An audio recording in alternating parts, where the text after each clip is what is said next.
gentlemen, welcome to another Just Yell to Confusion Thursday night hangout. Hello, it is good to see you, good sir. Since we are here on a normally scheduled thing, instead of being late or early or canceled, or who knows what's going on in the world. Well, the true curveball is that every single year, this Thursday, we would not be doing the show. So this is different. It is different, and it is beautiful. Yes. Ladies and gentlemen, I, of course, am your host, Charlie. I'm joined once again by the Pivot Comer himself, Zealeus.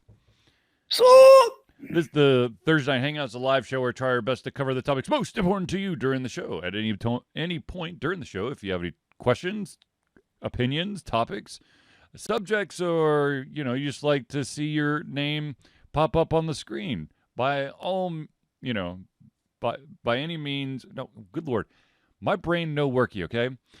All you got to do is drop it in the chat, be it on Twitch, Facebook, or YouTube. Has it ever worked? I vaguely remember the brain sort of functioning during finals. Oh, I guess you did live to tell the tale. You got the piece of paper saying it is truly who you say you are. Yes, I have a high school diploma and a bachelor's of science in game development and design. So my brain must have worked on those days. Nice. Indeed. All right, ladies and gentlemen, we've got a couple of topics here. Not a lot tonight, but that's okay because, like I said, it is really weird to be here and not at MomoCon, because MomoCon is usually Thursday through Sunday. Indeed. Zealeus, when are you going to MomoCon? I will be there tomorrow after lunch and then all day Saturday. All right. I will be there all day tomorrow, Saturday, and Sunday. I will not be there on Monday. The actual Labor Day. Yeah, the Labor Day I will actually be... Or is it Memorial Day? I always get the two mixed up. No, it's Memorial Day. Labor Day is the one in August? I always remember because Memorial Day has the month that starts with an M, so it's got to be Memorial Day for me. Yeah. That's how I keep them straight. Yeah, so Alter Confusion will not be there on Monday. There's just a lot of stuff that I have to do on Monday that I will not be able to do if I try to do 4 straight days of MomoCon. The life of life. Indeed. But MomoCon, it looks like it's going to be even bigger and better than ever. It's got a ton of talent coming. My favorite voice actor of all time, Steve Blum, is going to be there. And then the very unique but really interesting developer, Suda51, will be back. And then like a ton of voice actors that I could list that people would be like, well, I don't know who those are. But if you actually looked at their credits, you'd be like, holy crap, that's a lot of games. So is there any like one voice actor you're like, I want to actually see this voice actor while I'm at MomoCon? Well, anytime that Steve Blum's there, that's the one person I want to see. There you go. It is interesting that Jodie Benson is going to be there. Jodie Benson is the voice of the Little Mermaid from our childhood. The OG mermaid. Yeah, man. But like I said, there are a ton of voice actors. And the other really cool thing that Zealeus and I have a tendency to enjoy nerdy bands. And one of the nerdy bands that I personally enjoy is the band Bit Brigade. They are a very unique band. They are the guys who play the music as they're playing, as one of their members is playing the video game. Okay, so if they're playing original Mega Man, the entire band, minus the gentleman who's got the controller, is playing the jumps, the shots, the attacks, all that stuff. It is crazy, and it's really fun. Nice. I definitely have not seen that. Well, I don't know when they are. So like it's great. So you can find Bit Brigade on the MomoCon website, and it just says Bit Brigade's playing, but it doesn't actually like tell you when they are playing. But I have another idea. Wait, go I'm back. sure that if you go to events, maybe con schedule, I don't know. Anyways, The but schedule online or the app is not giving me any luck either.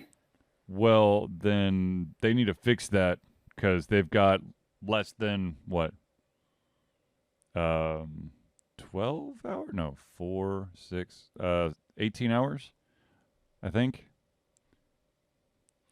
But they have some stuff going on in the Omni this year, which is interesting.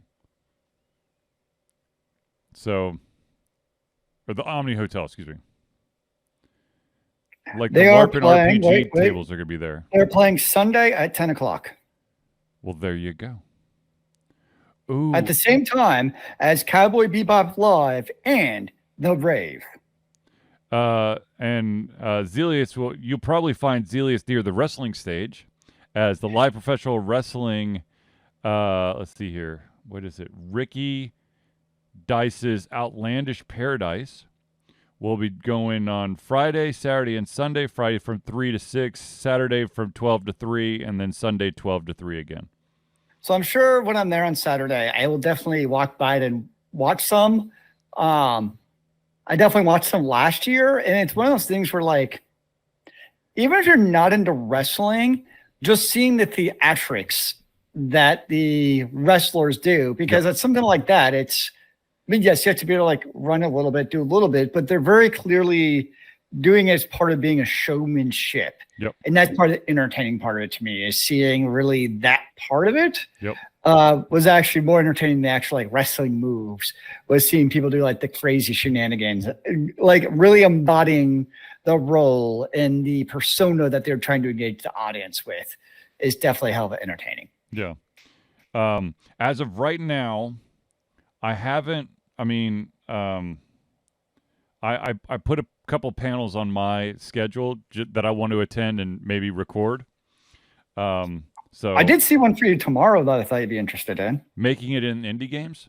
Yeah, I saw that. I'm like, did Charlie sign up for a panel and didn't tell me? No, I did not. No one has asked me to be on a panel. However, if someone pulls me, if someone needs an extra panelist or a moderator, I'm literally there. Oh yeah, I figured that would be the one panel because I didn't actually see a whole lot of like just straight up panels. So there's a lot of like,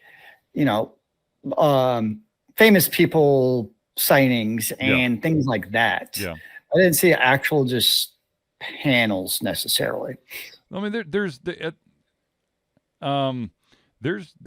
a good number of like panels for there's a lot of quiz show panels this year. Interesting. Type things. But anyways.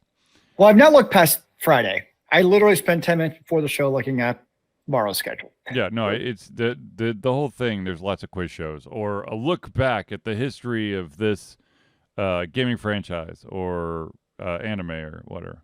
Well, at least tomorrow the panels don't really start till like 1 or 2 o'clock anyways. 2:30. 2:30 is when they actually start, yes. Yeah, so. Around 2:30, that's probably when I'll show up. Yep. I'll be when there. When do the doors actually open? I'll be there, I think probably at the latest 1, because I need to get my badge and get all my media stuff squared away. Of course. So tomorrow, let's see, when does it actually open? Yeah, so the exhibit hall hours tomorrow, Friday. Yeah, so it doesn't make any sense to get there for programming before 2 o'clock. Yeah. Is what it comes down. So that's actually good to know. Tomorrow, programming exhibit halls are from 2 o'clock to 8 o'clock, and then Saturday, Sunday, and Monday, 2 a.m. to 10 a.m. to about 7 p.m. Yep.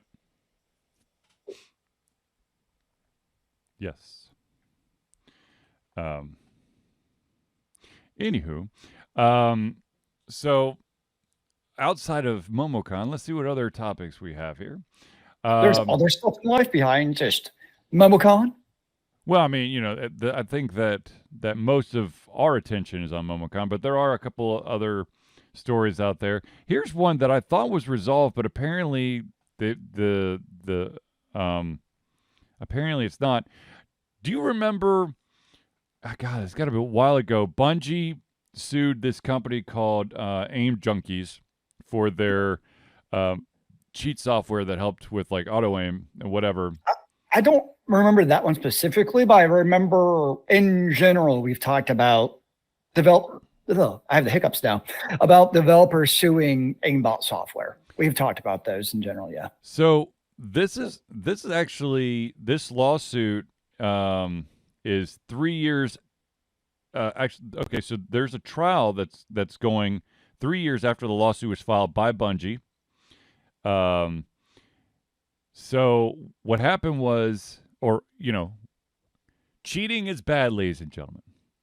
But apparently, however, the effort or the method that Bungie used to find out about what all AimJunkies was doing apparently may not have been all that legal, and that's why the company Phoenix Digital Group countersued Bungie, basically stating that they illegally accessed one of the main players' computers and accessed his copyrighted material, which of course is the aimbot software. Nice. And then in 2023, parts of the lawsuit, the anti-circumvention and trafficking violations were resolved in arbitration. Bungie won $4.3 million. And then AimJunkies filed an appeal, arguing that the arbitrator blatantly disregarded some rules in making the decision. The appeal is ongoing. And this week's trial, which is in court, is to settle the claim that AimJunkies violated Bungie's copyright. I mean, I'm all for the banning of aimbot etc. But I feel like suing for developing cheating software, I think that goes beyond the pale personally. I think that's too litigious. I know in America you can sue for anything. I totally get that.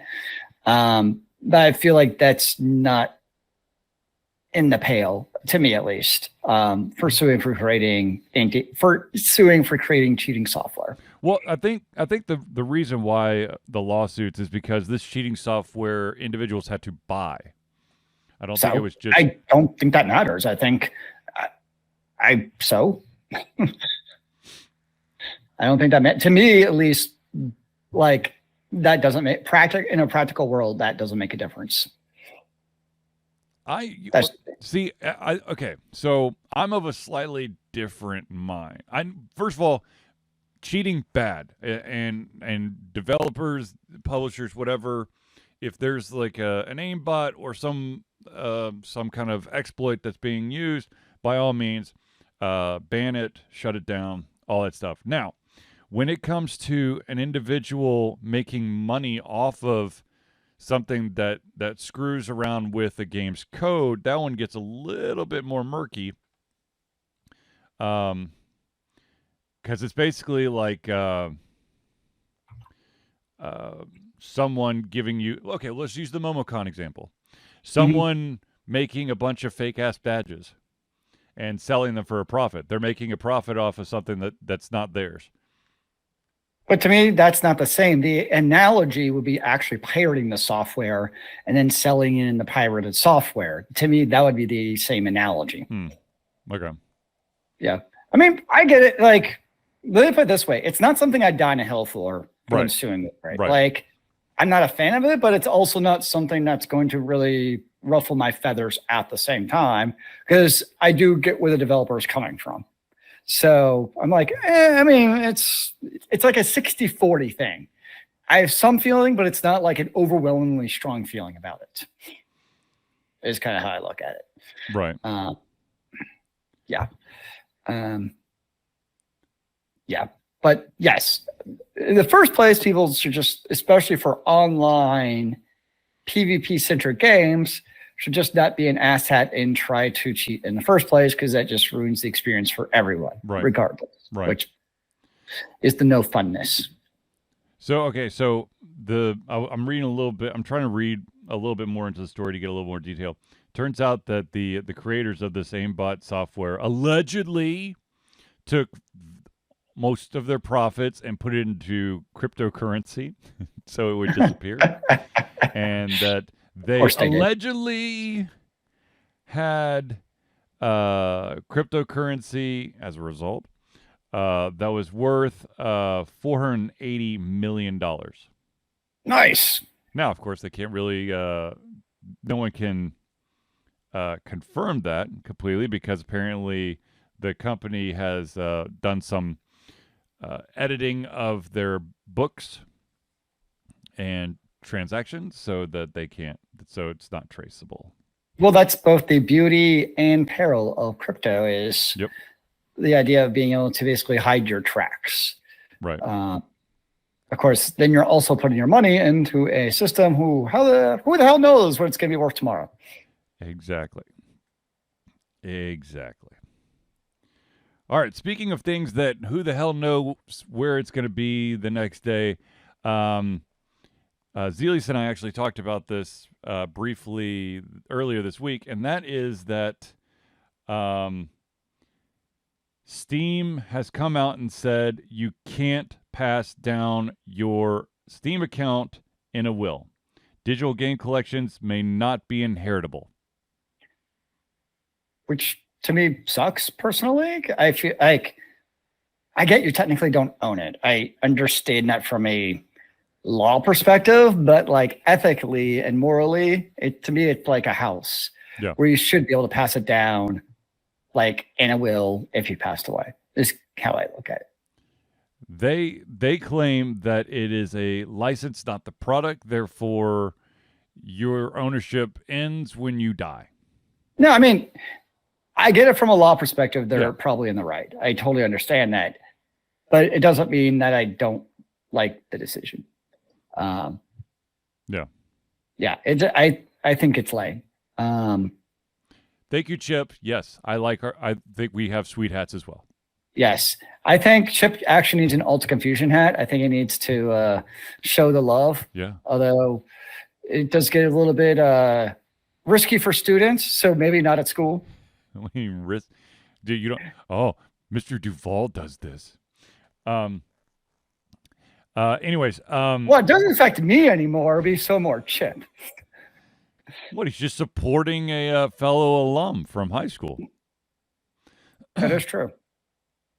Okay, so but I mean, let's be totally honest with you. Okay, yeah, so technically, legally, you can't pass down your digital licenses of the games that you have. However, chances are you probably your heirs or family members will have your email address and your password, so they'll still have access to your library. That would be the easiest way. Yes, is just still log in. As it would make the most sense. That would be logical. So I'm hearing is in the next like 48 hours, Charlie over here needs to actually send me his credentials just in case. No, my credentials have already been sort of given over to my children when I made a family account. I guess that was somewhat smart. Yes. Watch out. They're going to like steal all your software and lock you out someday. Yeah. Well, they would have to actually start playing on Steam again. It's all the freaking what do you call it? VR? The Meta Quest 3. Gorilla Tag, which just looks really weird, them just swinging their arms back and forth rapidly. Have they broken anything by swinging and flailing wildly? We thought that there might have been a severe hand injury as they took a full swing into a wall, but kids recover fast from injuries, and my youngest was able to don the VR headset again within a couple days and was right as rain. And how was the wall? Did it show any war scars? Oh, no. The wall was still in one piece with no problem whatsoever. It was the child who was damaged. Oh, well, that's bound to happen. Yes. Yes. So I was asked a question earlier today, and we've answered this question before, but I'm going to ask it again, and that is there a game that you would go back and play that's more than 5 years old? Because I'm not going to say like Starfield, even though I'm not going back to play Starfield, but that's technically still, it's not new, but it's actually in my Steam library, and I do want to go back and replay Dot Hack GU. yes. I played it on the PS2, which, by the way, I found the disc for. I need to get back to you because it actually belongs to you. So, yes, when I had your actually PS2, so this was many years ago I played it. Yeah. But yes, I have it on Steam. I bought it on sale, and I need to play it. Right. And I think the Dot Hack GU, I think it's Recode, and that actually has the unreleased 4th chapter. Ooh. Which, I'm assuming it's also got improved graphics somewhere along the lines. Yes, it does. But I'm going to be totally honest with you. The 4th chapter is not the same quality. It's kind of like it's like kind of watching a director's cut of a movie where some of it gives you more of the story, but sometimes you really didn't need to know that part. So it's still the first 3 chapters are where it's at? Yeah, absolutely. Yeah. I get that. Yeah. And so for me, I would say, a game that I still go back and play. I mean, I still, within the past year, I went back and played the entirety of Bastion, and played chunks of Transistor. Supergiant games have aged very well for me, and I been playing them. Now, of course, I am all in on Hades 2 right now, so I'm not going to be playing any of the other games. However, there is a twist in Hades 2 right now where I kind of makes me want to just do one run of the original Hades, just so that I could see more of an area that you accidentally get thrown into for like a couple of minutes. But I also think that shows where having top-notch gameplay supersedes great graphics. I mean, everyone loves nice shiny pixels. I get that.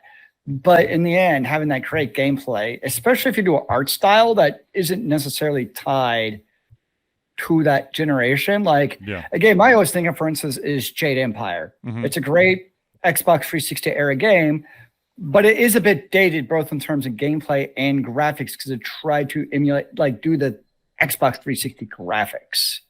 So that's a little bit jarring. But when you have a type of game like a Bastion Transition or Transistor, where they're good graphics, but that's not what makes or breaks the game. Right. Yeah.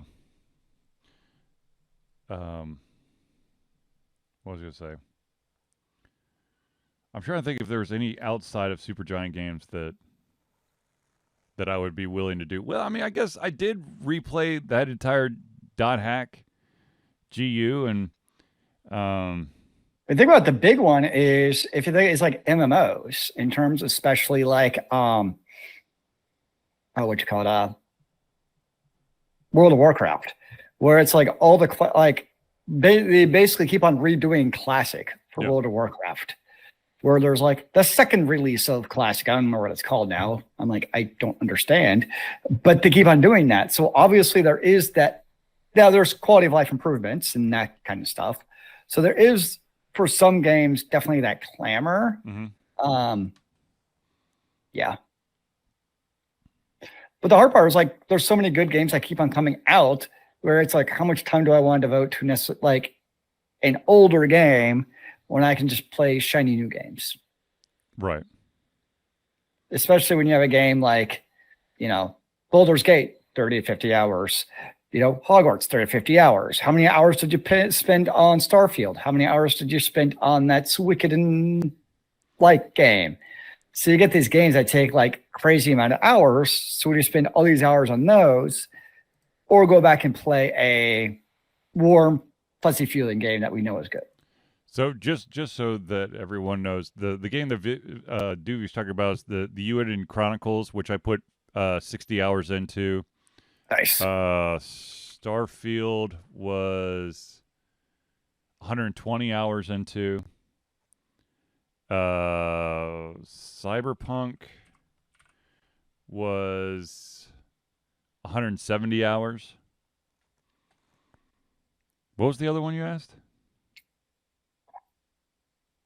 Well, I did mention Hogwarts. Oh yeah, Hogwarts. Just as a game that you can definitely put some hours into. 55 hours. Yeah, I'm about 35 hours into it, but I had to put it down because after a while, it's like, okay, I need to do something else for a bit. Yeah.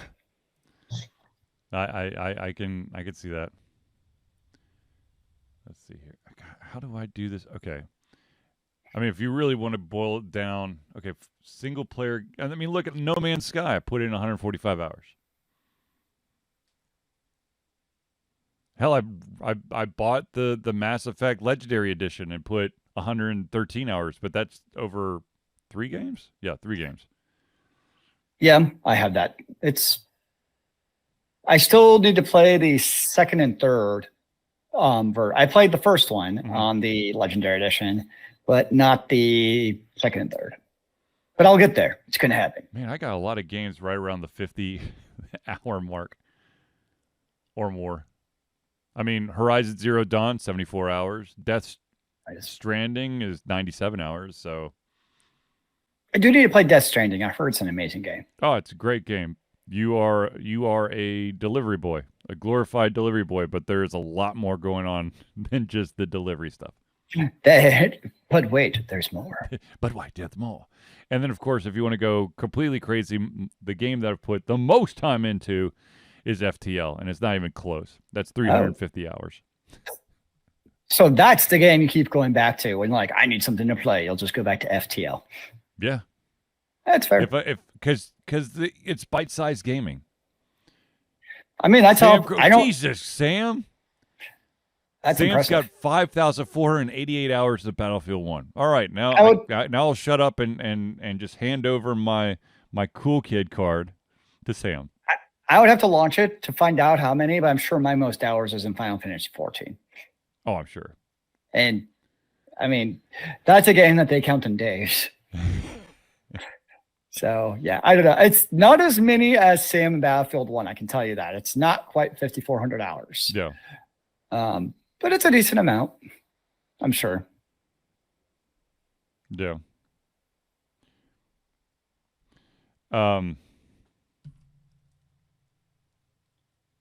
Speaking of games and putting hours into it, how do you feel about Microsoft showing off their CoPilot AI program, helping give suggestions to your gaming experience while playing Minecraft?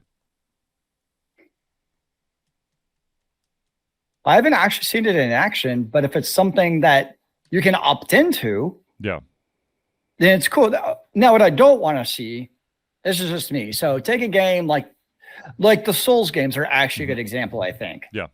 Where it's a built-in mechanism to the game to have like those death spots where like there's a rabid dog ahead, watch out. Like, it's made to be that way where like there's those hints. And like you can totally ignore them too if you want to. Like you don't have to press X or B or whatever. Right. Like over this obvious hint to know. To me, that's a great way of doing it. What I don't want to happen is, or actually the PS5 has it where it's kind of cool. Where like you can have cards when you enter the game where it'll give you like hints of where you're at. They're optional, but like it's like a separate app type of thing to kind of get a hint. It's like me, those kind of like implementations are cool. What I don't want like CoPilot to start doing is like I'm in the middle of playing a game and all of a sudden like CoPilot's like, oh hey, you should do this. Which it's just me. That's where I see it going. Right. I see them trying to get heavy-handed and you should do this. Oh, and you should buy Mountain Dew and order a Papa John's pizza while you're at it. So this is the yeah. That's where I see the future going is there's going to be like interrupted advertisements like from your operating system using AI. How would you? There'd be a great uproar from the internet, which has actually succeeded at times, as we've seen with some previous games. Right. But I see them trying at some point to see what happens. How would you feel about the AI getting to the point that it's critiquing how you're playing? You know, you should really use more healing spells if you want to succeed in this game. Like, if you want to enable it, sure. That's the key. Right. Like, in games where optimization is key, like actually a good example is MMOs, where you have these crazy long, like for some of your DPS classes, like you have optimized button mashing strategies where like you got to hit all of your cooldowns, your off cycle cooldowns, and like you got to get all just right. And there absolutely is optimization.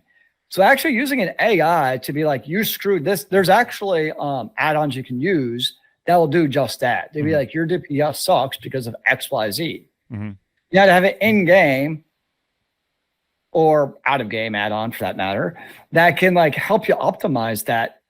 That would actually be very convenient, to be honest, to be like, this is how you can get better. As long as, kind of going back full circle, the first story about cheating, as long as it's not doing it for you.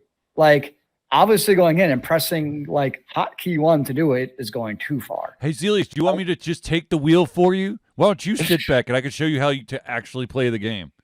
CoPilot, take the wheel and drive. So yeah, I mean, but there is absolutely that line where it's like, you know, you go from a aimbot cheating software to any way, especially for online games, where do you kind of cross that line from giving the assist? I mean, I think there's an obvious assist, like an obvious line where it's like actively doing it for you is one thing. I think we can all agree that's crossing a line. But if like you're in, let's just say Overwatch, and CoPilot is telling you, oh, there's footsteps behind you, for instance, is that going too far? Yes. It's not turning, but it's like warning you that there's danger based on audio cues. Yes. And for someone like me who never got audio cues because I suck at that type of thing, that would be like a huge advantage for somebody like me. Right. So yeah, I could see where that does kind of get a crazy, and I mean, there is online elements to Minecraft.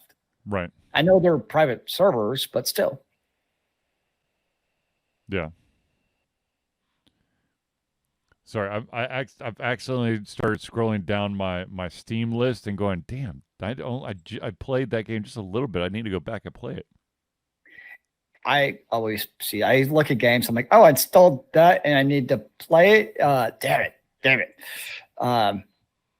My problem is like, I can only play an hour or two at a game nowadays. Like I play more than 2 hours and I get bored and need to do something else. And it's not about the game. That's just me. I could still get lost into a game, but I think that like a game like Hades too, where it's easy to go, okay, I'm just going to do one more run. And that one more run can go from, you could be playing for 20 minutes and the next thing you know, you've now played for 4.5 hours. I bet that would still happen to me with Civilization. Yeah. Just one more turn, man. Well, I mean, there is something about those kind of games that do the carrot approach like that. And when they do it very well, you're right. It is very hard to flip it off. But if it's grinding, especially if like nothing is happening in the story at all while you're trying to grind, then yeah, I definitely, I could, my attention span is not what it used to be. And I feel like though, like most, especially action games, I know it's not grinding in the traditional, let's just say JRPG fashion where it's like obvious grinding and doing the same thing over and over. But I feel like to a certain extent, like every game has its amount of grinding, especially because like it feels like every game now does the open world RPG style. Yes. Where it's like, and I think that's why I got bored of Hogwarts, is because you're at that point of like, go collect this beast over here to get this next achievement and go do this and go do that. And I'm like, okay, now you're just basically creating filler in the game is where I feel like it gets to that at a certain point. No, I'll fully admit. And a lot of them, like Horizon Zero Dawn is almost the exact same to me. Yes, there's a lot of backtracking for the sake of adding time to your playthrough. Yeah, and that's so. I mean, obviously, like all of the Assassin's Creeds do it. The Tomb Raiders do it. Like a lot of those open worldly type of games, they all do that. And to me, it's just a different form of grinding. Well, it's also the financial side would say, well, we want individuals to really enjoy the environments by having to return to them, so that they will see something that they didn't catch that first time because we have hidden things in the environment. And I think that's why I love the gameplay loop of Hades so much. Yeah. Is like, me, I'm not a what's the term for the type of game? Where you do the gameplay loop over and over and over. It's a roguelike? Thank you. Yes. I'm not a roguelike type of fan. Like I've tried all the games like Cells and all those games, and I just Darkest Dungeon, they just don't do it for me. Yep. But there's something about that gameplay loop for Hades that 100% just does it for me. And I think it's that I feel like the developer is not like forcing me to redo the same thing. You are doing the same thing over and over, right? But it's for a purpose. And it creates a gameplay loop where it's varied enough of the different things that happen. And it's not for the sake of filler. It's like for the purpose to get to the next big upgrade, but you're doing something along the lines to make it interesting. Yeah. They have it down. Now, obviously, I've not played Hades 2 yet. I'm hoping Hades 2 is more of the great gameplay loop. And if it's not, don't tell me, and I'll just act like it is anyways.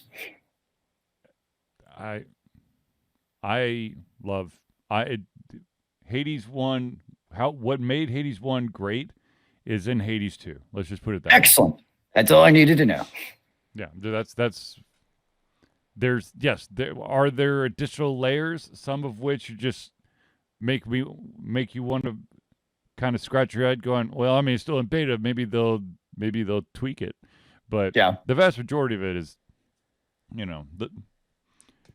I can't get enough of it. Like literally right before this show, I looked up, I started playing it at 6 o'clock today, 6 p.m. I was like, oh, I'll just play for an hour, then I'll get all my stuff right. And then it's 7:50. Nice. So I was like, oh no. So I actually had to pause one of my runs. Oh dear. Yeah. It's okay. I think I've got a pretty good build going, so I should be able to get 1, 2. I've now beaten 3 of the bosses. I have how many? I don't know. And you got to remember, in this one, you're starting from some like mid place and then going down into the underworld to try to get back to Hades, the world, not the person. Okay. And then, but you also can unlock the ability to do stuff to go above ground. Interesting. Though the above ground stuff hurts, literally, because you are a child of the underworld. You're not supposed to be in the land of the living. Tricky. Mm-hmm. So there is a lot to the game, but I've already put in, some serious time. Actually, let's just find out real quick. How much time have I already put into Hades 2? I've already put 10 hours in. I was going to guess like 30. Not okay, no. I wish. If I had 30, I think I'd be very, very happy. But I finally got the last harvesting tool. So now I have the pickaxe, the shovel, the weird stone that allows you to talk to wandering spirits, and the fishing rod. You can go fishing for fish. I guess so. I screwed up, and you only get one shot at the fishing hole. And the bobber goes in there, and I'm assuming you got to wait till the bobber goes down to hit it. And my itchy trigger finger hit it too early. It's like, oh no, too early. And then I haven't run into another fishing place yet. So, yeah. I'm sure you'll get there. Yes. All right, ladies and gentlemen, we're going to pause real quick to thank the individuals that help Alter Confusion be the beautiful Alter Confusion that you love and adore. So, without further ado, ladies and gentlemen, let us talk about the friends of the show. First off, and I'm pretty sure they're going to be at MomoCon, is the Indie Cluster. The Indie Cluster is an organization of independent game developers that want to gain exposure by being involved in the community. They collectively journey to popular conferences as a traveling booth to help gain attention for their games. They make partnerships in local communities to bring games to the mainstream mindset. They highlight local, unusual, and rare concepts to challenge the paradigm of the common.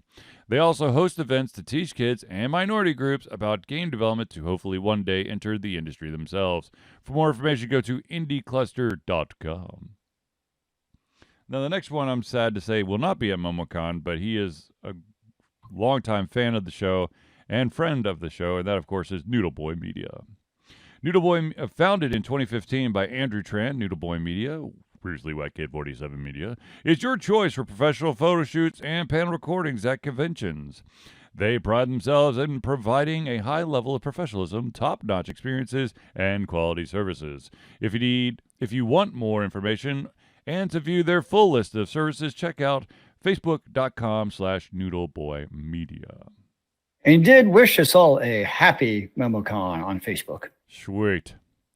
The next one is a shout out to, he may drop by. He doesn't have a booth this year at MomoCon, but he may drop by as an attendee, and that, of course, is Hero Chiropractic. Hero Chiropractic is a unique healthcare practice set up by Ryan Moore, the company's focus to elevate a patient's experience of freedom, creative expression, and joy. They believe that everyone can be a hero and has incredible heroic potential inside themselves waiting to be unleashed. Hero Chiropractic focuses on mobile chiropractic care in the greater Atlanta area.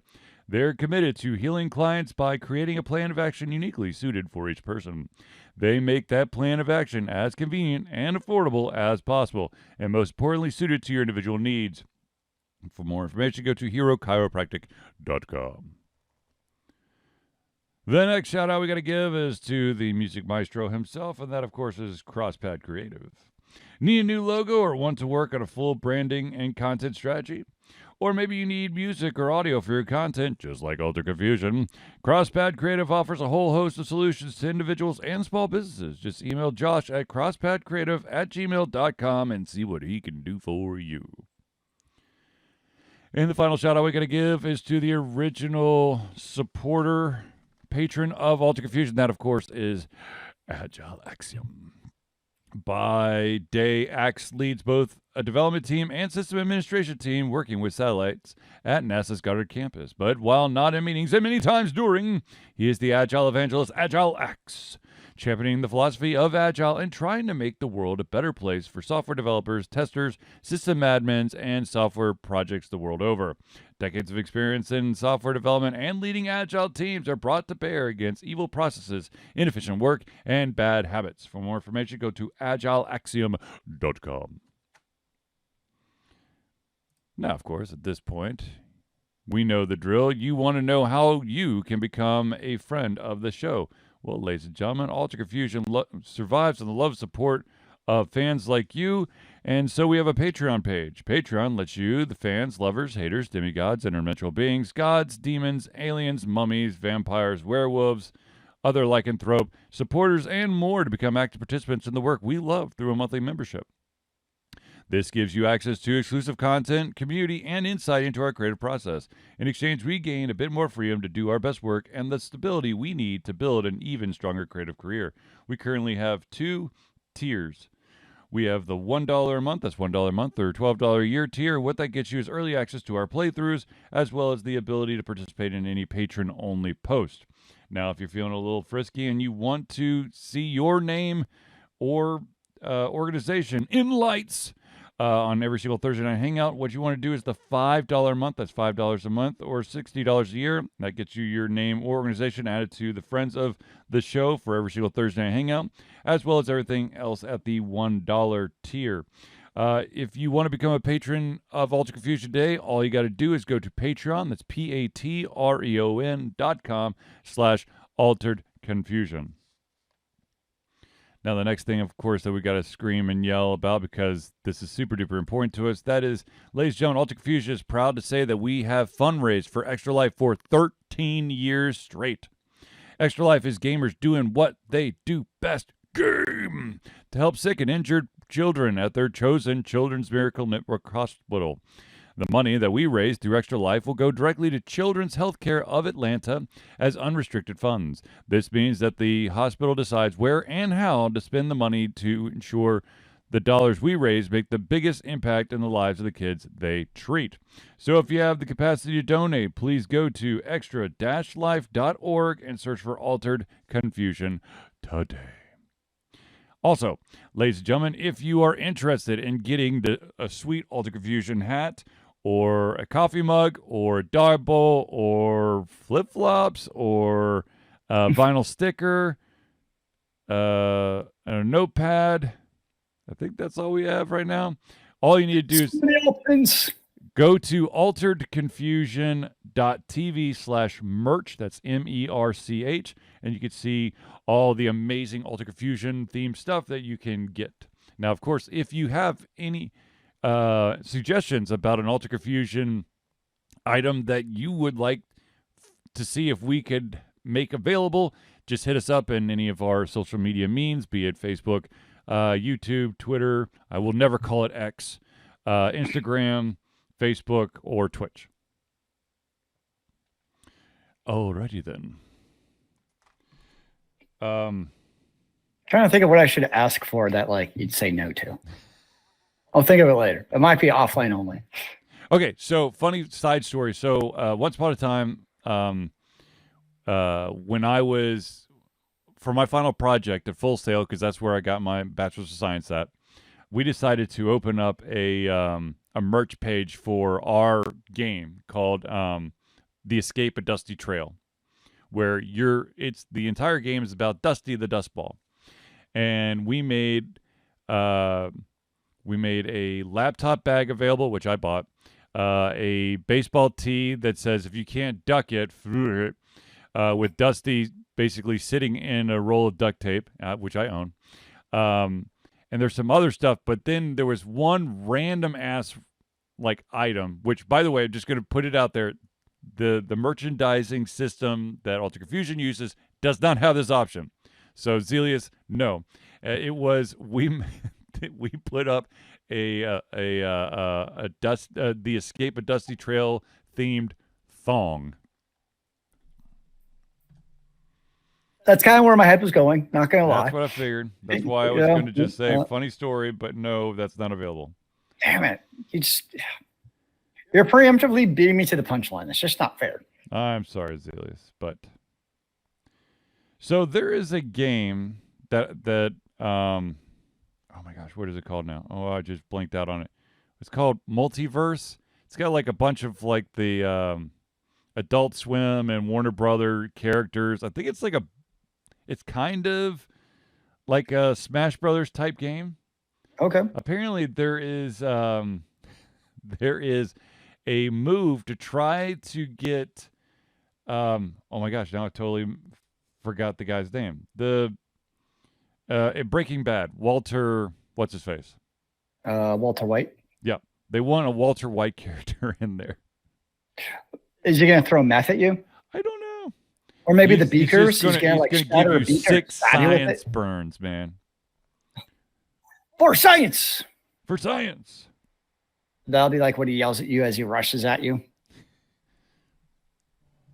I think of one of the few, I had to force myself to get through season 1 of Breaking Bad. I've never seen it.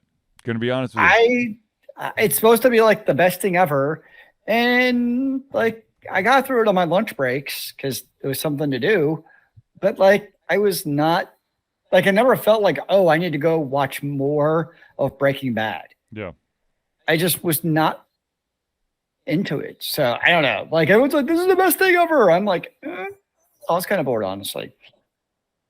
So the here's a weird thing that the reason why I'm going to be totally honest with you. Multiversus is the game. It's multi and then versus, like verse this verse that. Yep. Yep. The only reason why this actually got on my radar to begin with is that they did it was just this random ass hockey game on a Sunday where the teams got to pick. They had like two players from each team select one of the multiverses characters to replace one of their teammates, and it was. You remember there was the Toy Story like London football game. I don't know if it was this year or last year on Disney Plus, where instead of watching like live action, you could just see the little toys playing football in Andy's Is this room. like the puppy dog during the Super Bowl? The Puppy Bowl? No, because the Puppy Bowl is just trying to get puppy adoptions. This is literally they replace characters with animated things. For the Nope. hockey game, they No had idea. Shaggy and Velma and Batman and Superman and Wonder Woman, and they had the Tasmanian Devil, as the one of the referees. It was interesting, but I've Smash Nope. Brothers and Brawlhalla are the two games that I would even play. Would even think about playing. I only know about Brawlhalla because they always have the big ass booth at MomoCon every year. Well, Brawlhalla was Literally can't miss. was developed here in Atlanta. I know, but it's every year I've been going to MomoCon. It's like Brawlhalla is like the highlight of the gaming area because they had that really big sign. I wonder if they're doing it this year. It's not a bad thing. It's just it's a thing that they're there with their really big sign. I wonder if they're doing any the gaming stuff this year. Brawlhalla? Yeah. I'm sure they are. I'm sure they are, but I never really tune into the whatchamacallit, the tournaments and stuff. Oh, I don't pay attention to tournaments at all. Then because I don't care about them and I know I suck so much at video games that I would never play in them anyways. Yes, the couple of times that I played in video game tournaments, I usually got my ass kicked by some kid who was like half or less than three times my age. I did see that there was a friendly tournament for Monster Hunter Rise. Nice. Which I definitely... I've tried the Monster Hunters, and I just can't get into them. It's a lot. I think it's because fighting the monsters requires, like, patience and learning the fights, and I just don't have the patience for it. I just want to go, like, Cowabunga! And that's not a very effective strategy. Yeah, it'd be very... I don't see... Zealeus, no offense. I don't see you as the kind of guy who's going to have, like, notebooks full of like patterns and methods and stuff. That's way too much work for a video game. Come on, Zealeus, where's your true passion? Just give me the grinding of Final Fantasy XIV for my next relic. That's what I'm talking about. Actually, ladies and gentlemen, if you are going to MomoCon, which of course starts tomorrow, Zealeus and I would highly recommend that you stop by and give a game, Hypersleep Terminated, by Nerdburger Games, a try. It is a zero prep, GM-less space disaster RPG that our buddy Craig will be demoing. Also, at MomoCon, I have just got confirmation that the card game that we talked about, we interviewed them right before their Kickstarter, but Flawed, the card game, is also going to be there as well. If you're a backer, you apparently could get your starter set. You can't get all the cool tchotchkes that you know, if you pledged at a higher level, but you can at least get your base stuff so that you, my friend, can take the game home with you. Nice. Indeed. So But there's a ton of stuff. There's going to be a ton of amazing stuff at MomoCon that if you go there, you need to check it out. Go through the indie game area, go through the RPG card game area, because I think that might actually be separate now. But I tried looking at the map for MomoCon, and it's big, and I gave up. Yeah, the map is scary. I mean, it's big in a good way, like because it means MomoCon's still growing, Yep. but because they are now leveraging more. Well, they started to last year of the Georgia World Congress Center. You're not parked in like sardines, Right. So it means for these additional, indie game publishers and other things that are going on, you can do it and not feel like you're crammed in. So I appreciate them taking more advantage of the spaciousness of the Congress Center. And one of the things I love personally about MomoCon is they could go to the vendor hall and not feel like you're going to be suffocated or trampled because you want to actually talk to a vendor about their cool artwork versus, as much as I love Dragon Con, if you try talking to a vendor for more than 18 seconds, you'll get kicked out of the way. Yes. Yes. And I imagine actually, like tomorrow afternoon will be a great time for the vendor hall because there probably honestly won't be a whole lot of people there. So if you actually want to like see the wares and like actually talk, because my experience, vendors love to talk about their work. Like they're all about like, yeah, this is my cool thing. This is what we did. So if you ever want to talk to vendors, tomorrow would be a phenomenal time to go to MomoCon. Damn, God, there's some panels I really want to go to. Ooh, that one's back to back. That might actually making it in indie games, and then right after is transcribing novels to comics. I think that might be fun. That might be a cool one to watch as well.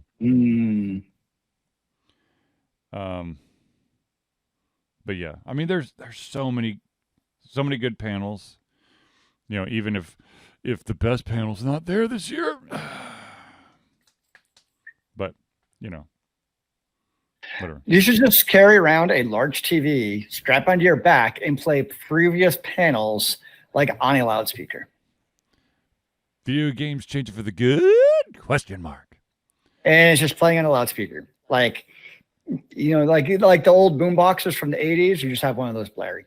Or I could just rebroadcast my panel that I did at Chattacon at the beginning of the year, which is so you finished your indie game, you think you're done. Ooh, bring an iPad, like attach it to a stand on your head, and then have like a Bluetooth speaker, and it's playing it as you walk around.